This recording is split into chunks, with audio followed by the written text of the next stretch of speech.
The studio lights buzzed overhead and laughter filled the air like static. Trevor Noah, suit sharp and smile wider than ever, leaned forward toward the camera on the Daily View. He was in full form, quick, clever, relentless. "I mean, have you seen Karoline Leavitt?" He chuckled. "She walks around with a flag in one hand and a Bible in the other, like she's auditioning to be a mascot for a 4th of July parade sponsored by Hobby Lobby." The audience howled. "Faith and patriotism?" Trevor added. "That's not policy, that's cosplay." Laughter, applause. Even the cameraman cracked a grin. But on the other side of the screen, thousands didn't, including one person who took it personal.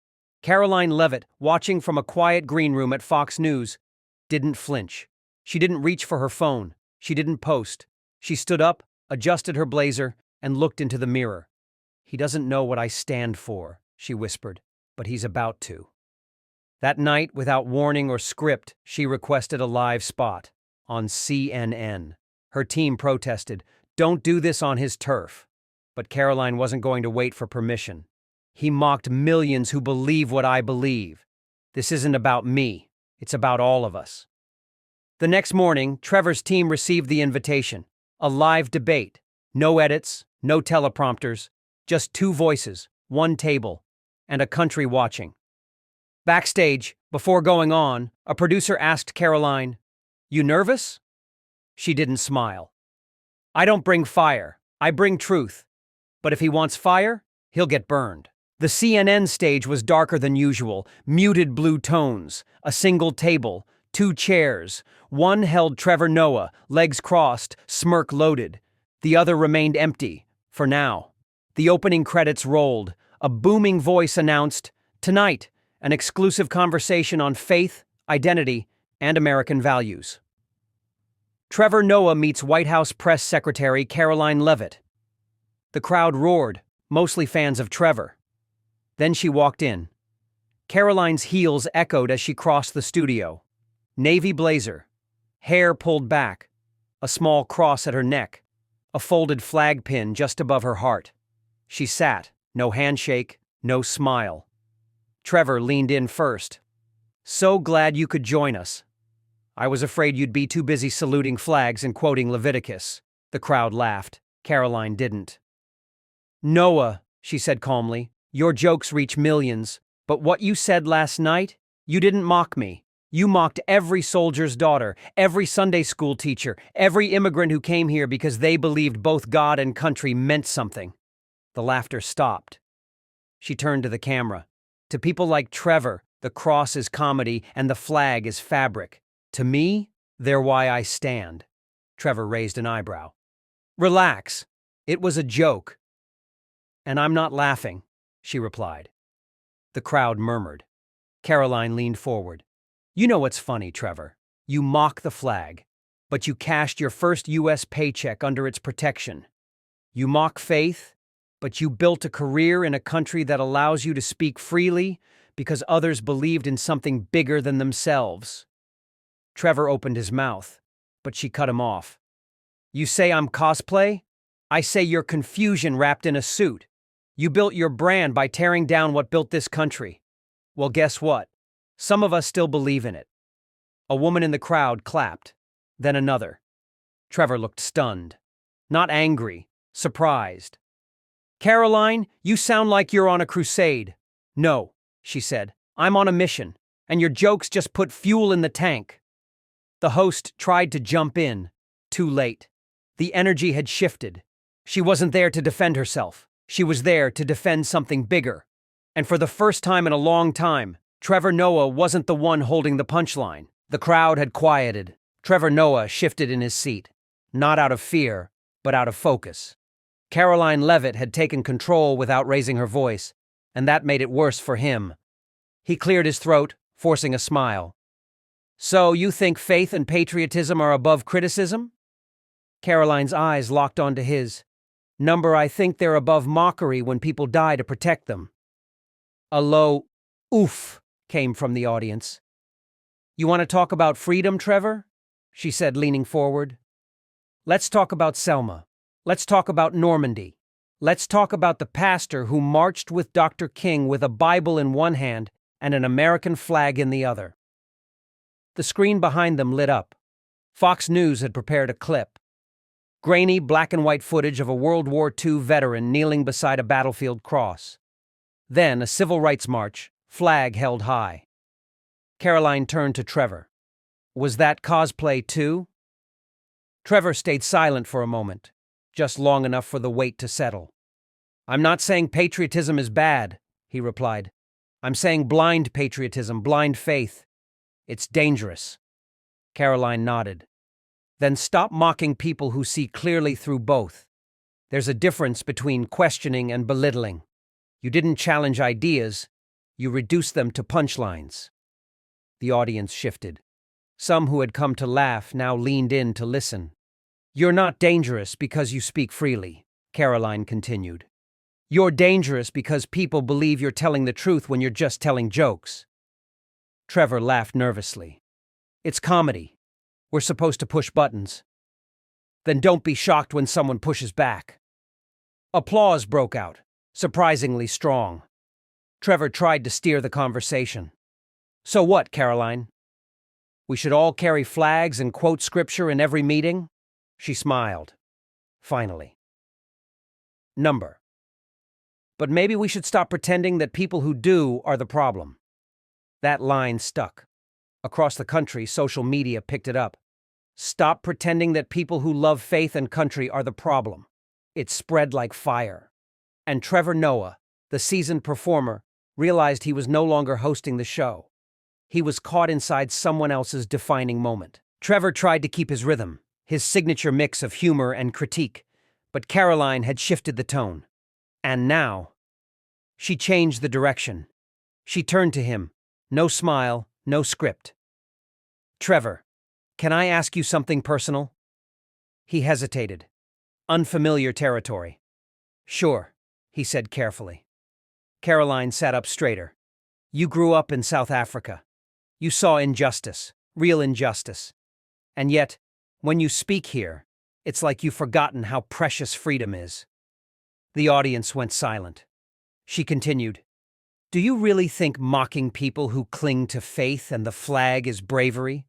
Or is it just forgetting where you came from? Trevor leaned back slightly. That struck deep. I'm not forgetting, he said slowly. I just refuse to glorify systems that also caused pain. Karoline nodded. Then maybe instead of mocking belief, you should stand next to those who are trying to redeem it. That line hit like thunder. Even the host in the control room whispered into his headset. She just flipped the room again. Karoline kept going. You talk about fear. Fear of systems. Fear of people in power. But what about the fear of being mocked for what you love? What about the fear of bowing your head in public and being laughed at? A student in the crowd, clearly shaken, whispered, That's actually me. Trevor adjusted his jacket, trying to reclaim the narrative. So what? You're saying comedy should have rules. No, Karoline replied. I'm saying comedy without conscience isn't truth. It's noise. Boom. A ripple of applause swept the studio. Even a few of Trevor's most loyal audience members nodded. She wasn't just standing up for herself anymore. She was speaking for millions who had never been invited to that stage. And Trevor? He looked away for the first time, not out of defeat, but because he realized this wasn't his show tonight. It was hers. Trevor shifted in his chair. His smile had faded, replaced by the sharp edge of someone feeling cornered. Let's be honest, he said, tone colder. You're not here for truth. You're here for attention. The cross around your neck and the flag on your lapel? Properties. Just part of the performance. The crowd gasped. Karoline didn't flinch. She looked at him, not with anger, but with something worse for Trevor. Clarity. You think I'm performing? Trevor, you built an entire career talking about injustice. But the moment someone speaks with conviction you don't like, you call it a costume. The studio was silent.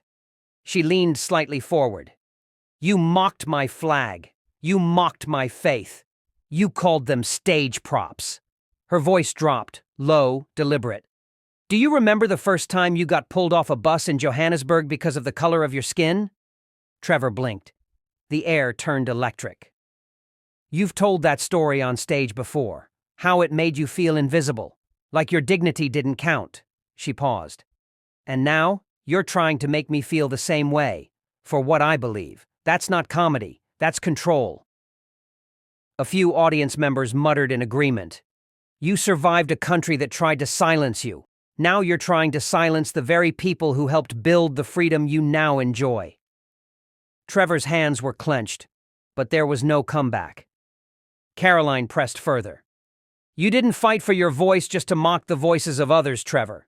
So which version of you is real? The one who believed in justice? Or the one who now sneers at anyone who still does? That last line was a gut punch. Even the stage lights seemed to dim as her words hung in the air. For the first time, Trevor didn't smile, didn't reply, didn't blink. Karoline leaned back, slowly. You said I came here for attention. But maybe, just maybe, I came here to remind you of who you were before the spotlight. The silence after Karoline's last words was longer than anyone expected. Even the producers didn't cut to commercial. They knew something rare was happening. A shift. Trevor Noah cleared his throat. I didn't mean to diminish your beliefs, he said, his voice noticeably softer. But when those beliefs are used to justify harm, don't I have a right to call it out? Karoline nodded slowly. You do, but you didn't call out a policy. You mocked a symbol. She turned slightly to the audience. And here's the difference. You can challenge my ideas, my arguments, even my voting record. But when you laugh at the very things people pray to, fight for, and bury their dead beneath, that's not courage. That's cruelty, dressed as comedy. A murmur rippled across the studio. Someone clapped, then another, then rose. Trevor glanced around, his trademark confidence now replaced by something unfamiliar. Uncertainty. Karoline leaned forward, eyes locked on his. I believe in a God who sees every person as valuable. I believe in a country worth defending even when it's messy, and I believe in the power of words, which is why I came here to speak, not shout. She looked directly into the camera. So to every person who's ever been laughed at for praying, for wearing a flag pin, for quoting scripture at the wrong dinner table, this moment's for you. The room erupted, not with laughter, with applause. Trevor sat still, hands in his lap. No quips, no comeback. He had hosted hundreds of shows, faced presidents, sparred with senators, but he had never been answered like this. And it wasn't that Karoline shouted louder, it's that she spoke with something unshakable, conviction, clarity, and calm fire. The clip went viral before the show even ended. You didn't challenge my policy, you mocked a symbol. Karoline Leavitt. That line alone had been viewed 8.3 million times in 4 hours. On X, the hashtag number symbol not punchline exploded. Conservative accounts praised her. Independents called it the most grown-up moment on TV in years. Even some liberals quietly admitted, she didn't yell. She dismantled. By morning, every major network replayed the moment. Fox News hailed her as the voice Gen Z didn't know it had. CNN called the exchange surprisingly respectful yet devastating. But then came the pushback. A prominent late-night host joked, Karoline Leavitt just weaponized calm like it's a new form of holy water. Commentators debated, was this real conviction or just polished media training? And then, an unexpected name entered the conversation. Whoopi Goldberg, known for siding with voices like Trevor's, paused the View mid-discussion. Look, I don't agree with a lot of what she stands for, Whoopi said. But that girl came in prepared. And she wasn't mean. She was clear. That matters. Trevor, however, stayed silent. No posts, no reactions, just a quiet appearance the next night on his own show, smiling, deflecting, moving on. But America hadn't. Karoline's words had stuck because they didn't come from a teleprompter. They came from somewhere deeper, something people recognized but rarely saw on camera anymore. She didn't just win a debate. She reminded people what respectful conviction looked like. And behind the scenes, her inbox was flooded. Military wives, college students, faith leaders, even former critics. One email read, "I'm gay. I've never agreed with you. But last night you stood up with dignity for your beliefs. You made me rethink what courage sounds like." Karoline sat at her desk reading it, quiet, reflective. This wasn't about going viral. It was about waking something up. But with that awakening came new enemies, new challenges, and one name rising again: Bill Maher. His team had just reached out. "Wants to have her on. Not a debate, a conversation. Live." Karoline smiled faintly. "Good," she said, "because I've got more to say." The Real Time with Bill Maher studio was sleek, cold, and sharp, just like its host. Bill Maher smirked at the camera as he introduced her. "Tonight, we're joined by Karoline Leavitt, White House press secretary, conservative firebrand, and viral quote machine." Polite chuckles. Karoline walked in calmly. Same navy blazer, same silver pendant at her neck, same calm fire in her eyes. She didn't wait for applause. She waited for the first strike, and Bill, of course, delivered it. "So, Karoline, tell me, are we supposed to run this country on scripture and flag-waving now?" She smiled. "Number. But maybe we should stop pretending those things are poison." Bill leaned back, intrigued. "I'll admit, you handled Trevor better than I thought you would. But that doesn't mean your version of America is the right one." Karoline nodded slowly. "Neither is yours. But mine is rooted in something I'm not afraid to say out loud. Belief." The audience grew quiet. "Belief in what?" Bill asked. "In more than myself. In something bigger. Something higher than ratings, applause, or trending hashtags." She leaned in. "You think faith is fiction. I think apathy is worse." Bill didn't smile. "I don't mock belief," he replied. "I mock the people who weaponize it." "Then mock them," Karoline said. "But don't burn the whole chapel because someone lit a bad candle." The audience murmured in surprise. Bill blinked. "That's actually good," he muttered. Karoline continued. "You know what the real danger is? Not people who stand for something. It's a generation taught to laugh at everything until nothing means anything." Dead silence. She looked out at the crowd. Not angry, not defensive, just firm. "I came on your show because people think we're enemies. But I don't think we are.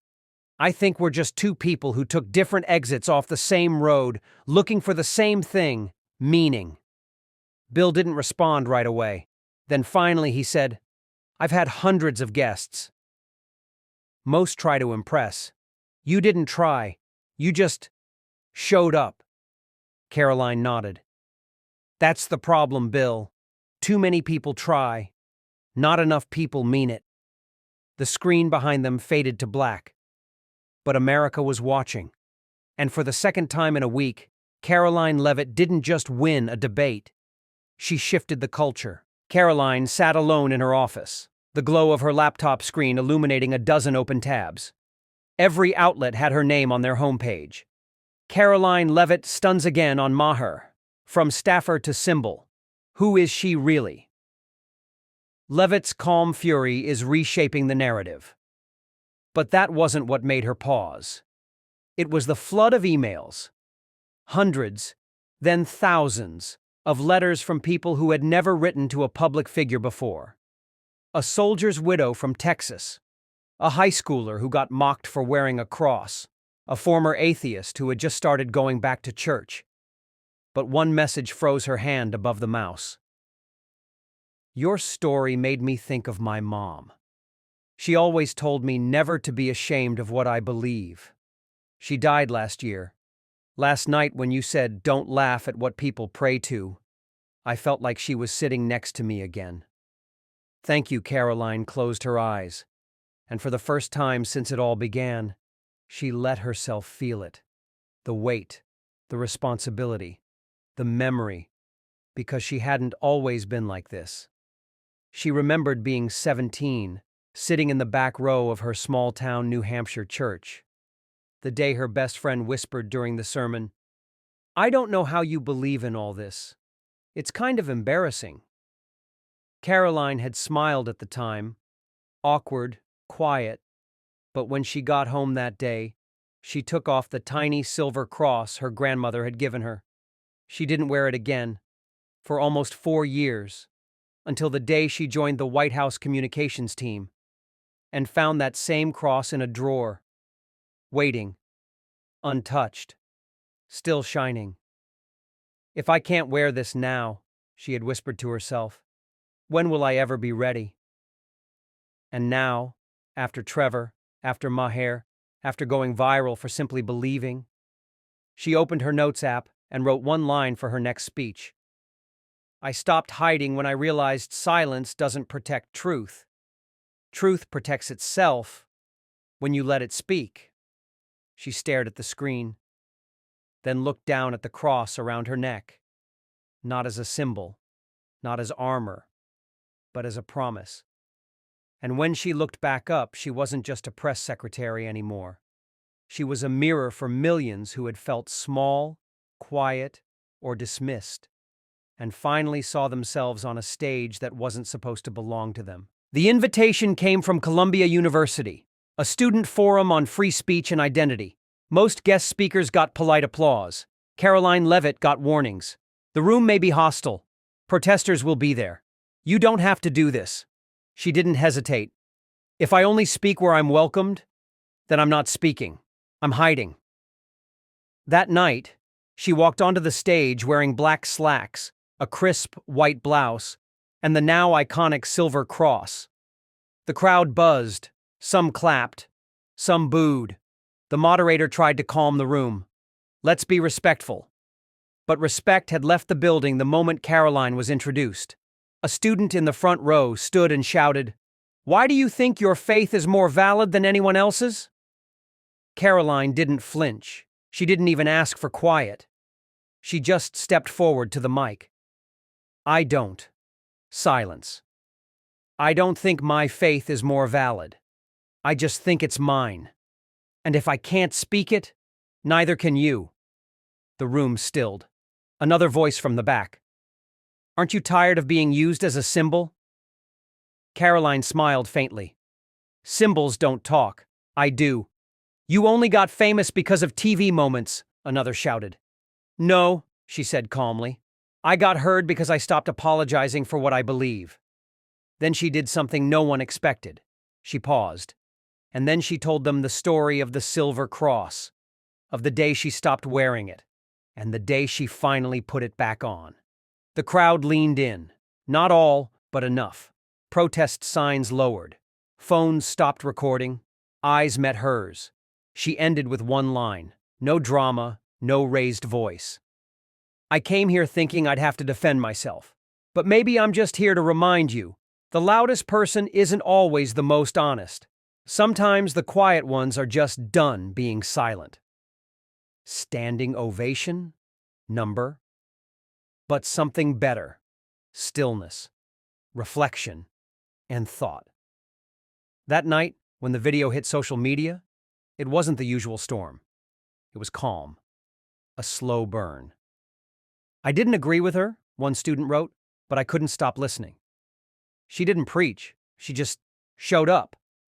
Back at the hotel, Karoline looked in the mirror one last time before bed.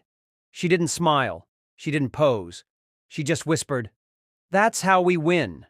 Not by shouting louder, by standing still when it matters most." Sometimes power doesn't come from raising your voice.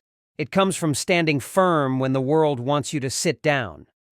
Karoline Leavitt didn't walk into those studios or stages to become a symbol. She walked in with conviction and reminded a divided country that faith, patriotism, and truth still have a place at the table. Whether you agree with her or not, one thing is certain. She didn't ask to be heard. She made people listen. In a world full of noise, sometimes it's the calmest voice that shakes the ground the hardest. This was more than a debate. It was a reminder. Don't mock what someone stands for until you're strong enough to stand for something yourself. Thanks for watching another episode of Surprising Stories. If this moment moved you, share it. If it challenged you, sit with it. And if it inspired you, don't stay silent. We'll see you in the next story. Because the truth It always finds a way to be heard.